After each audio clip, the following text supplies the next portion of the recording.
नमस्कार दोस्तों। हम जब नदियों को देखते हैं,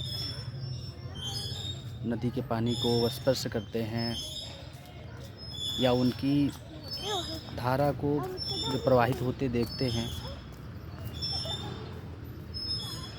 तो स्वच्छता और मीठे पानी और शुद्ध पानी की मुझे याद आती है। आप हम सबको यही याद आती है कि कितना मीठा पानी है, कितना अच्छा पानी है, सुंदर है, अच्छा लगता है। लेकिन जो नदी के पानी का संघर्ष है, नदी का जो संघर्ष है, वो हमें उस समय याद नहीं आता। आप सोचिए कि जब पहाड़ों से निकलता है पानी, बूंद बूंद इकट्ठा होता है पानी, इकट्ठा होकर के पहाड़ों से टकराता हुआ अपना रास्ता बनाता है और एक मंजिल की तरफ चलता है। और वह रास्ता बहुत ही दुर्गम जगहों से होकर के निकलता है, बहुत सी कठिनाइयों से होकर के गुजरता है और अपना रास्ता खुद बनाता है। और जहाँ पर उसको संकीर्ण होना है, जगह कम मिल रही है, वहाँ संकीर्ण होके निकलती है। जहाँ पर उसे जगह मिलती है फैलाव करने की, वहाँ पर फैलाव करके दूसरों के जीवन में खुशियाँ बांटता है। उसके पानी से बहुत सारे लोगों की प्यास बुझती है, बहुत सारी फसलें उगती हैं, बहुत सारे जीव जंतुओं की प्यास बुझती है, बहुत सारे जीव जंतुओं का जीवन रहता है, बहुत सारे सुख उस पानी की वजह से मिलते हैं।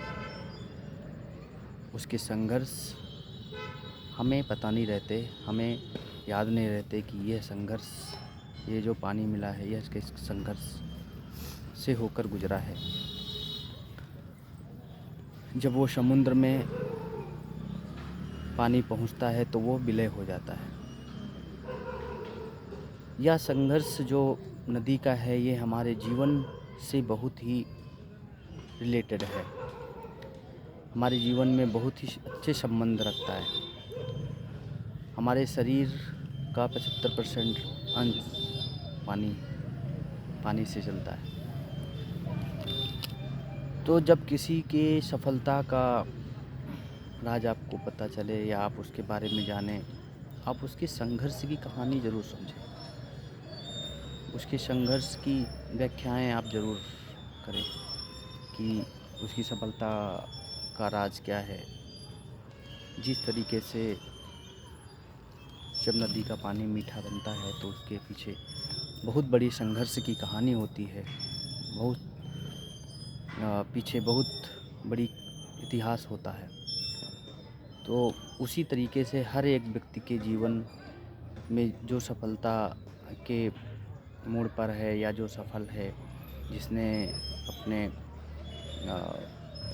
रोज़मर्रा के जीवन में और खुद की शांति के लिए बहुत सारे संघर्षों का सामना किया है, तो उसकी संघर्ष से हमें लर्निंग लेनी चाहिए, उसको समझना चाहिए।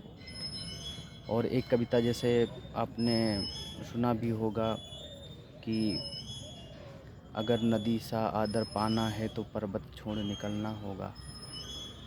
अगर नदी सा आदर पाना है तो पर्वत छोड़ निकलना होगा।